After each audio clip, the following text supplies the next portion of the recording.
This is an ABP Life podcast. Delhi के मुख्यमंत्री अरविंद केजरीवाल की गिरफ्तारी के बाद अमेरिका की तरफ से बयान आया। भारत ने इस पर करारा पलटवार करते हुए वॉशिंगटन को नसीहत दी कि दूसरे मामले में हस्तक्षेप करना अच्छी बात नहीं। भारतीय कानून स्वतंत्र न्यायपालिका के अधीन काम करता है, इसके बावजूद अमेरिका अपनी हरकतों से बाज नहीं आ रहा। अब अमेरिकी विदेश विभाग ने कांग्रेस के बैंक खाते फ्रीज करने पर टिप्पणी की है और आज संवाद में हम इसी पर बात करेंगे। मैं आपके साथ हूं राजेश कुमार और इस पूरे मामले पर हमारे साथ इस वक्त विदेश मामलों के जानकार संजीव श्रीवास्तव जी हैं। संजीव जी, संवाद पर स्वागत है आपका। सबसे पहला सवाल यही, अमेरिका की तरफ से केजरीवाल पर जो रिएक्शन आया है, आप कैसे देखते हैं इसको?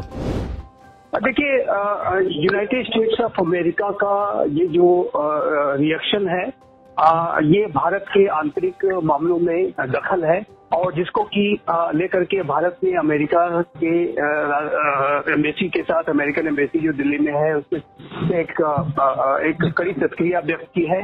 और अमेरिका और भारत यद्यपि की दो स्ट्रेटेजिक पार्टनर्स हैं, दोनों ही के संबंध लगातार प्रगाढ़ और गहरे हो रहे हैं, लेकिन यूनाइटेड स्टेट्स ऑफ अमेरिका को भारत के आंतरिक मामलों में दखल देने से बचना होगा। और हमने ये देखा है समय समय पर कि चाहे वो अभी केजरीवाल की गिरफ्तारी का विषय रहा हो या उसके पहले CAA को लेकर के अमेरिका की तरफ से जो बयान आए, उसके पहले भी अगर हमने देखा कि धारा 370 और 35A के जो भारत के का नितांत आंतरिक मामला था, उसके संदर्भ में भी अमेरिका के जो लॉ मेकर्स की तरफ से जिस तरीके की प्रतिक्रिया व्यक्त की जाती रही, बयान दिए जाते रहे, वो जाहिर है कि वो भारत के आंतरिक मामलों में दखल है और भारत ऐसे दखल अंदाजी को बर्दाश्त नहीं कर सकता। ये अंतर्राष्ट्रीय जो राजनयिक व्यवहार है, जो पद्धति है, जो एक नियम आधारित व्यवस्था है, ये उसको भी इस तरीके की जो दखल अंदाजी है वो खतरे में डाल सकती है। और अमेरिका चूंकि विश्व का सबसे एक पुराना लोकतंत्र है और भारत विश्व का सबसे बड़ा लोकतंत्र है, दोनों के बीच में साझा मूल्य हैं, लोकतांत्रिक मूल्यों के आधार पर ये संबंध लगातार आगे बढ़ रहे हैं। इसी वजह से भारत को के लोकतंत्र में अमेरिका को एक विश्वास रखना होगा और भारत के आंतरिक मामलों को भारत को ही जो है डील करने की उसे जो नियम आधारित व्यवस्था है उसके आधार पर कार्य करना होगा। भारत तो कभी भी अमेरिका के आंतरिक मामलों में दखल नहीं देता है। अमेरिका में भी अनेक तरीके के विषय हैं, यदि वहाँ पर नस्ली भेद की बात करें या वहाँ पर अनेक तरीके की जो हिंसात्मक एक्टिविटीज होती हैं, वहाँ पर जो गन कंट्रोल को लेकर के जिस तरीके की कमजोरियां हैं, उसमें अनेक लोगों की हत्याएं होती हैं, इसमें कई बार भारतीय नागरिक भी उसकी जद में आते हैं। लेकिन भारत बड़ी जिम्मेदारी के साथ व्यवहार करते हुए अमेरिका के आंतरिक मामलों में ऑफिशियल लेवल पर, आधिकारिक तौर पर कोई प्रतिक्रिया व्यक्त नहीं करता, क्योंकि भारत रूल्स बेस्ड ऑर्डर का सम्मान करता है।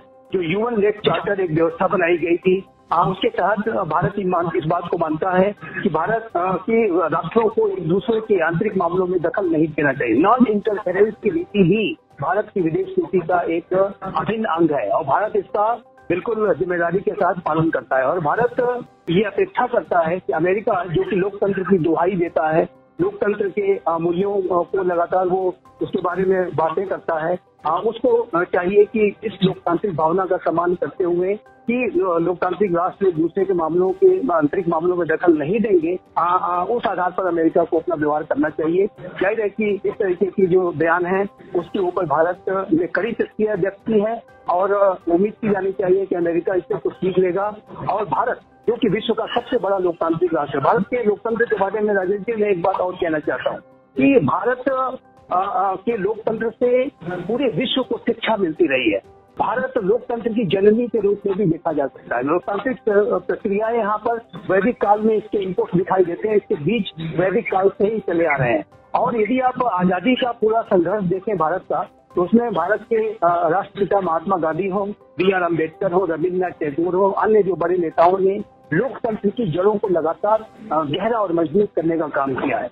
हमारे अन्य पड़ोसी राष्ट्रों को आप देखिए तो वहाँ लोकतंत्र की स्थिति कितनी जर्जर है, लेकिन भारत ने अपने लोकतांत्रिक अनुभव को, लोकतांत्रिक स्वरूप को सारे उतार चढ़ावों के बावजूद भी, सारे शीत युद्ध के दौरान के समय हो चाहे वो शीत युद्ध के बाद का समय हो। आज 21वीं सदी के हम तीसरे दशक में हैं और भारत का लोकतंत्र लगातार सशक्त है, मजबूत है, यहाँ की संस्थाएं मजबूत है। और इस तरीके की और भारत के लोकतंत्र से यदि अमेरिका की बात करें तो भारत के लोकतांत्रिक जो एक्सपेरिमेंट्स हैं, खासकर महात्मा गांधी के जो एक्सपेरिमेंट्स थे, उससे मार्टिन लूथर किंग ने भी शिक्षा ली। चाहे वो अहिंसा का सिद्धांत हो, चाहे वो अनेक तरीके के आंदोलनों को करने की बात रही हो, मार्टिन लूथर किंग स्वयं राष्ट्रपिता महात्मा गांधी को अपना एक बहुत ही बड़ा एक मार्गदर्शक मानते थे। और ऐसे और अमेरिका के लोकतंत्र को मजबूत करने में भी भारत ने अपनी प्रेरणा देने का कार्य किया है, अपना गाइडेंस देने का कार्य किया है। हमारे जो महान नेताओं ने वो अमेरिका के लोकतंत्र को भी जो इंकरेज किया है कि वो अपने आप को मजबूत बनाए। तो ऐसे भारत के लोकतंत्र के ऊपर उंगली उठाना और ये कहना कि यहाँ पर एक वो उम्मीद करते हैं कि एक सब कुछ ट्रांसपेरेंट होगा, लीगल होगा, इस तरह की लेसन हमें भारत को इसकी आवश्यकता नहीं है। भारत दुनिया को सीख देने का कार्य करता रहा है और भारत ने दुनिया की लोकतंत्र को मजबूत बनाने के लिए अपना गाइडेंस दिया है। और एक ऐसे भारत को के ऊपर ये बात करना कि हम उम्मीद करते हैं कि भारत में ये सब चीजें फॉलो होगी, इस तरीके के जो बयान, इस तरीके के लेसन्स की आवश्यकता भारत को नहीं है। और भारत इस तरीके के लेसन्स को कभी भी स्वीकार नहीं करते। इसके आंतरिक मामलों में, ये भारत के आंतरिक मामलों में दखलंदाजी। हमने जर्मनी के जो स्पोक्स पर्सन है उनके बयानों को भी गंभीरता के साथ लिया और उनके भी डिप्टी चीफ जो उनके मिशन के हैं उनको बुलाया गया, समन किया गया और कड़ी प्रतिक्रिया व्यक्त की गई है। और जाहिर है कि इस तरीके की जो बयानबाजियां हैं उससे अमेरिका को बचना चाहिए। एक अंतिम बात यहाँ पर मैं अवश्य कहना चाहूंगा कि हमने ये देखा है कि भारत की वर्तमान की जो सरकार है, प्राइम मिनिस्टर मोदी की जो सरकार है, उसके संदर्भ में अनेक तरीके की भ्रम और भ्रांतियां विश्व में फैलाए जाने की कोशिशें चल रही हैं। और खासकर एक ऐसे समय में कि जब भारत इलेक्शंस के दौर में है, ऐसे में हम ये देखते हैं कि चाहे वो अमेरिका हो, चाहे यूरोप हो, वहाँ पर एक ऐसा लगता है कि एक वामपंथी, उदारवादी और इवन की उन्हें कुछ इस्लामिक जो रेडिकल्स हैं उनका भी साथ मिलता है। और इस तरीके के कुछ ग्रुप्स और इंडिविजुअल्स हैं, जॉर्ज सोरोस जैसे कुछ बड़े उद्योगपति हैं, और वो इस बात की संभावना हो सकती है कि भारत की वर्तमान सरकार को टारगेट करने के लिए, उनकी छवि को नीचा गिराने के लिए और भारत के इलेक्शंस को प्रभावित करने के लिए भी कई ग्रुप्स और इंडिविजुअल अमेरिका और यूरोप में सक्रिय हो सकते हैं। और उसके ऊपर भी भारत को कड़ी नजर रखनी होगी, कड़ी वॉच रखनी होगी। और जाहिर है कि चाहे वो BBC की रिपोर्ट्स नहीं हो, चाहे वो हिंडनबर्ग रिपोर्ट नहीं हो, सब में एक मालाफाइड इंटेंशन दिखाई देता है। भारत की छवि को, वर्तमान की सरकार की छवि को धूमिल करना, उसे नीचा दिखाने की कोशिश होती हुई दिखाई दे रही है। और इसको लेकर के भी भारत सरकार को सतर्क रहना होगा कि आखिर वो कौन से इंटरेस्ट ग्रुप्स हैं, इंडिविजुअल्स हैं, लॉबीज हैं जो कि भारत की सरकार को और भारत की छवि को नीचा दिखाने की कोशिश कर रहे हैं। तो ये जो एक एस्पेक्ट है जो कि एक बेहद संवेदनशील एस्पेक्ट है, इस तरीके के जो भी इंटरेस्ट ग्रुप्स हैं, जैसा कि मैंने कहा, ग्रुप्स और इंडिविजुअल हो सकते हैं, वो कहीं ऐसा तो नहीं है कि सरकारों की नीतियों को प्रभावित करने की कोशिश कर रहे हैं और उनके किसी भ्रम जाल में आकर के चाहे वो अमेरिका हो, चाहे वो जर्मनी हो, इस तरीके की बयानबाजियां वो कर डालते हैं।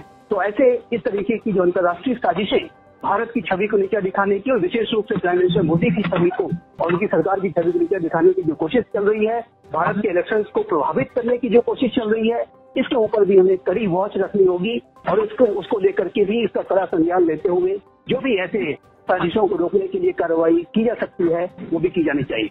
एक आखिर में सवाल ये उठ रहा है सर कि वॉशिंगटन को भारत ने नसीहत दी कि दूसरों के मामले में हस्तक्षेप करना अच्छी बात नहीं। इसके बावजूद अगर उसके बाद अमेरिकी विदेश विभाग के प्रवक्ता की तरफ से, मैथ्यू मिलर की तरफ से अगर फिर टिप्पणी होती है तो इसको क्या माना जाएगा?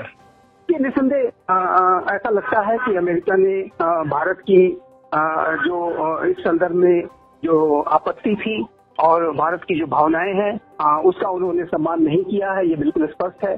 फिर से उन्होंने अपने उसी बयान को दोहराया है और जो कि मेरा ऐसा स्पष्ट रूप से मानना है कि यदि इसी तरीके के गैर जिम्मेदारी के साथ भारत के विषय को अमेरिका की सरकार के द्वारा डील किया जाता है तो इसका भारत और अमेरिका की जो रणनीतिक साझेदारी है उसके ऊपर नकारात्मक असर पड़ सकता है। और आप जानते हैं कि भारत कभी भी अपने आंतरिक मामलों में हस्तक्षेप स्वीकार नहीं कर सकता और चाहे वो कोई भी विषय रहा हो, इसके पहले भी जो विषय आए भारत ने इसके संदर्भ में अपनी कड़ी प्रतिक्रियाएं व्यक्त की हैं। किसी भी सरकार के द्वारा विश्व की भारत के आंतरिक मामलों में यदि दखल देने की कोशिश की जाएगी तो जाहिर है कि भारत उसकी कड़ी प्रतिक्रिया दर्ज करेगा। और इस तरीके के बयान यदि एक रिपीटेड तरीके से अमेरिका की सरकार के द्वारा दिए जाते हैं तो ये भारत और अमेरिका की जो साझेदारी है, जो संबंध है, उनको तनावग्रस्त कर सकता है, उनको नकारात्मक रूप से प्रभावित कर सकता है। एबीपी लाइव पॉडकास्ट के साथ बातचीत करने के लिए संजीव श्रीवास्तव जी, बहुत शुक्रिया आपका। जी धन्यवाद। This is an ABP Live podcast.